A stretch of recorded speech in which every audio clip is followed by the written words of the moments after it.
Les pleurs du tout petit, hein, c'est un sujet extrêmement polémique. Donc pour les parents, c'est très très difficile un enfant qui pleure. D'abord, il faut savoir que l'enfant ne pleure jamais pour rien, il pleure parce qu'il a besoin de quelque chose. Donc c'est un appel. Et quand on laisse l'enfant pleurer, tout seul, et c'est un énorme stress. Donc il y a plein de molécules de stress qui sont sécrétées et qui peuvent vraiment endommager son cerveau. Par contre, on sait que si on répond aux besoins du bébé quand il pleure, eh bien ça va faire maturer son cerveau, ça va faire que beaucoup de structures vont faire que l'enfant va s'apaiser et donc ça ne peut lui faire que du bien. Donc c'est extrêmement important de ne pas laisser un enfant pleurer seul. Il faut absolument l'apaiser et quand vous le faites, vous participez à la maturation de son cerveau. C'est ça qu'il faut se dire.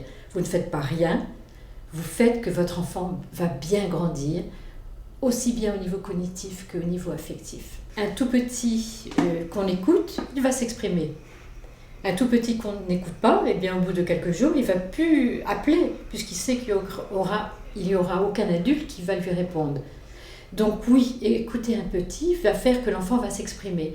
Mais ça va être les premiers mois. On sait que plus on répond aux pleurs du bébé les premiers mois, plus ensuite l'enfant va aller bien et au contraire va pouvoir se développer harmonieusement. L'enfant pleure parce qu'il est stressé, il est fatigué, il est énervé, il est angoissé, ou il a faim, ou il a envie d'être pris dans les bras, il a envie d'être changé. Donc c'est sa seule façon d'appeler ses parents ou d'appeler les adultes. Donc c'est de l'expression.